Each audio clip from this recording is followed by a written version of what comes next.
धन्यवाद सभापति महोदय। 16वीं लोकसभा के सदस्य के रूप में उत्तर प्रदेश के मिर्जापुर से मुझे सबसे पहली बार इस पवित्र और गौरवशाली सदन का सदस्य बनने का अवसर प्राप्त हुआ और 17वीं लोकसभा में एक बार पुनः मैं यहां पहुंची। 9 वर्षों से ज्यादा का समय यहां पर व्यतीत किया है और यादों का एक लंबा सिलसिला जुड़ गया है और अतीत की चंद यादें ऐसी होती हैं जिनसे कभी हमारा नाता नहीं टूटता। अध्यक्ष जी, आज इस पुराने संसद भवन में हम सभी साथियों का अंतिम दिन है और हम सभी के लिए ये भावुक कर देने वाला क्षण है।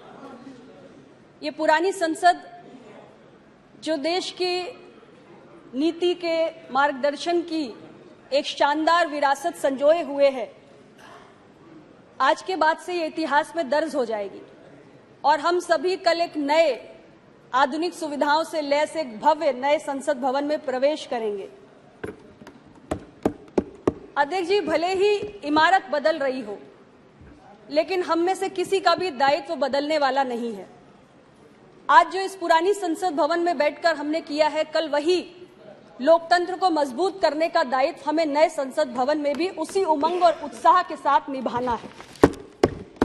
इस अवसर पर संविधान सभा से लेकर अब तक 75 वर्षों की यात्रा में हमारी क्या उपलब्धियां रही, क्या स्मृतियां रही, क्या हमारे सबक लिए हमने, क्या अनुभव प्राप्त किए, इस विषय पर ये जो चर्चा आयोजित की गई है, ये अत्यंत महत्वपूर्ण है। कहा जाता है कि किसी भी लोकतंत्र के परिपक्व होने में 150 से 200 साल का समय लगता है, लेकिन भारत आज अपने लोकतंत्र के आजादी के 75 वर्ष पूरे कर चुका है। तो उस दृष्टि से देखा जाए तो हमारे देश का लोकतंत्र भी अपने शैशवावस्था में ही है, लेकिन इस शैशव काल में ही हमने ऐसी तमाम उपलब्धियां प्राप्त की हैं जो हमें गौरवान्वित करती हैं, हतप्रभ करती हैं। कई खट्टे मीठे अनुभव हैं, कई हमारे पास मूल्यवान स्मृतियां हैं और कई गहन सारयुक्त हमारे पास सबक भी हैं जो इतने वर्षों के लोकतंत्र की इस यात्रा में हमने प्राप्त किए हैं। अध्यक्ष जी, अगर मैं स्मृतियों की बात करूं तो हमारा यह पुराना संसद भवन ये अपने भीतर संजोए हुए है उन स्मृतियों को जब संविधान के निर्माण के लिए एक जीवंत बहस हुई। इसी संसद भवन के माध्यम से 1955 में अस्पृश्यता के खिलाफ कानून बना और 90 के दशक में मंडल कमीशन लागू हुआ। यहीं से जीएसटी का नया वन नेशन वन टैक्स का कानून आया। तो बहुत सारी ऐसी यादें ये पुराना संसद भवन अपने अंदर संजोए हुए है। यदि उपलब्धियों की मैं बात करूं तो ये वो संसद भवन है जिसने देश को एक परमाणु शक्ति के रूप में उभरते हुए भी देखा है, तो आज देश को चांद के दक्षिण ध्रुव पर उतरते हुए भी देखा है। ये वो संसद भवन है जो भारत को दुनिया की 5वीं सबसे बड़ी अर्थव्यवस्था बनते हुए देखने का भी साक्षी बना है और G20 के अध्यक्ष के रूप में कोविड-19 पैंडेमिक के उपरांत एक विभाजित दुनिया के बीच में भारत को एक यूनिफायर की भूमिका में उभरते हुए भी देखने का सौभाग्य इसी संसद को प्राप्त हुआ है। अध्यक्ष जी, यदि मैं अनुभवों की बात करूं तो हमने 1962 के चीन से मिली हार का भी अनुभव प्राप्त किया है। इस पुराने संसद भवन ने देश पर 70 के दशक में जो आपातकाल थोपा गया उसको भी देखा है और इससे हमने कई महत्वपूर्ण सबक भी प्राप्त किए कि भारत को अपने सैन्य सामर्थ्य को बढ़ाने की जरूरत है और ये सबक भी प्राप्त किया कि भारत का लोकतंत्र इतना मजबूत है कि यदि उसे खत्म करने का कोई भी प्रयास किया गया तो वह भविष्य में घातक ही सिद्ध होगा। ऐसे महत्वपूर्ण सबक हमने प्राप्त किए हैं। अध्यक्ष जी, हमारे अनुभवों में यह भी रहा कि पूर्ववर्ती सरकारों के कार्यकाल में सामाजिक न्याय की लगातार अनदेखी के कई उदाहरण हमने देखे। दशकों तक ओबीसी को यानी अन्य पिछड़ा वर्ग को सरकारी नौकरियों में भागीदारी देने की अलग अलग रिपोर्ट्स जो आई, समय समय पर उनको जानबूझकर दबाकर रखा गया। 90 के दशक में मंडल कमीशन तो लागू हुआ, लेकिन उसकी सिफारिशों में जो अनेक खामियां रही उसको लंबे समय तक पूर्ववर्ती सरकारों के समय में दूर नहीं किया गया।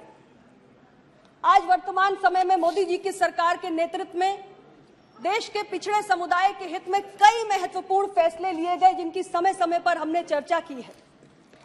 अध्यक्ष जी, हमने ये भी अनुभव प्राप्त किया कि सामाजिक न्याय की राजनीति केवल शैक्षणिक संस्थानों और सरकारी नौकरियों में भागीदारी प्राप्त करने तक सीमित नहीं है, अपितु इसका दायरा हमें सामाजिक और आर्थिक समानता लाने की ओर भी ले जाने तक प्रयास करने की दरकार है। और इस दिशा में बाबा साहेब अम्बेडकर का जो स्वप्न था कि देश में सही मायनों में लोकतंत्र पूरा तब होगा जब सामाजिक और आर्थिक लोकतंत्र की स्थापना हो और इस असमानता को दूर करने के प्रयास सरकारों द्वारा किए जाएं। और उस दिशा में माननीय प्रधानमंत्री जी की सरकार ने गरीब कल्याण की योजनाएं लाके समाज के सबसे निचले और वंचित तबके को विकास की मुख्य धारा में जोड़ने का भी काम किया है और इस सामाजिक असमानता को दूर करने के प्रयास किए हैं। कल ही अध्यक्ष जी, देश को एक अभूतपूर्व सौगात मिली प्रधानमंत्री विश्वकर्मा योजना के संदर्भ में, और इस योजना के माध्यम से देश का ग्रामीण और शहरी क्षेत्रों में रहने वाला जो शिल्पकार है, जो कारीगर है, जो बढ़ई है, दर्जी है, नाई है, नाव बनाने वाला है, मछली का जाल बनाने वाला है, लोहार है, सुनार है, ऐसे तमाम जो निचले तबके पे हमारे हाथ और औजार से काम करने वाले शिल्पकार और कारीगर होते हैं, उनके जीवन में एक महत्वपूर्ण बदलाव आने जा रहा है। अध्यक्ष जी, सामाजिक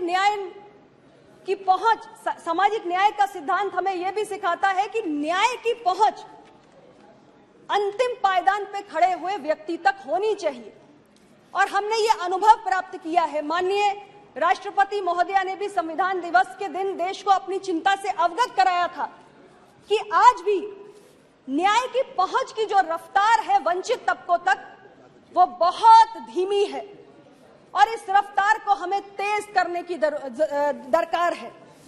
न्याय की सुलभता समाज के दबे कुचले तबकों तक हो, इसको सुनिश्चित करने के लिए अभी हमें बहुत प्रयास करने हैं। हमारी न्यायपालिका में सामाजिक विविधता हो, यानी समाज का जो दबा कुचला वर्ग है वो भी न्यायपालिकाओं में स्थान पाए, इस दिशा में भी कार्य करने की दरकार है। और ये सब चिंताएं तब दूर होंगी, ये सब प्रयास तब हमारे और मजबूत होंगे जब हम सब मिलकर उस तंत्र को मजबूत करने का प्रयास करेंगे जिसके माध्यम से हम इस लक्ष्य को प्राप्त कर सकते हैं।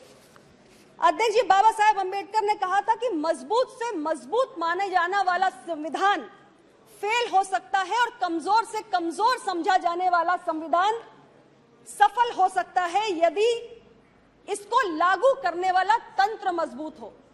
और कहीं ना कहीं उस तंत्र को अभी हम उतना सुदृढ़ नहीं कर पाए हैं, इसीलिए ओबीसी के लिए बैकलॉग वैकेंसीज को फिलअप करने की जो समस्या है वो लंबे समय तक बनी रही। न्यायपालिकाओं में हम सामाजिक विविधता को लाने के प्रयास जिस हद तक हमें करने चाहिए उस हद तक इतने वर्षों में हम नहीं कर पाए। तो आज के इस दिन पर हम सबको ये संकल्प लेना चाहिए कि हम इस तंत्र को निरंतर मजबूत करने के लिए काम करेंगे। और माननीय प्रधानमंत्री जी के शब्दों में मैं कहना चाहती हूं कि यही समय है, सही समय है कि हम सब मिलकर अपने संविधान निर्माताओं और देश की आजादी के लिए मरने मिटने वालों की मंशा के अनुरूप संविधान को जो मजबूती से इस देश के अंतिम पायदान पे खड़े हुए व्यक्ति तक पहुंचा सके, उस मंशा के अनुरूप हमें इस तंत्र को मजबूत करना है। हम सब एक नई उमंग, नए उत्साह, नई ऊर्जा के साथ इस पुराने संसद भवन की यादों को अपने दिल में रखते हुए कल नए संसद भवन में प्रवेश करें, लोकतंत्र की मजबूती के लिए काम करें। आज के इस ऐतिहासिक अवसर पर, इस यादगार लम्हे पर मैं इस पुराने संसद भवन को सादर प्रणाम करना चाहती हूं, जिसने मुझे इतना कुछ सीखने का अवसर दिया है और राष्ट्र की प्रगति में योगदान देने का एक मुझे सौभाग्य यहां से प्राप्त हुआ है। आपका बहुत बहुत धन्यवाद। हमसे जुड़े रहने के लिए हमारे YouTube चैनल को सब्सक्राइब करें और नई वीडियो की नोटिफिकेशन के लिए बेल आइकॉन को दबाएं। अगर आप ये वीडियो Facebook पर देख रहे हैं तो लाइक जरूर करें और ज्यादा से ज्यादा शेयर करें। धन्यवाद।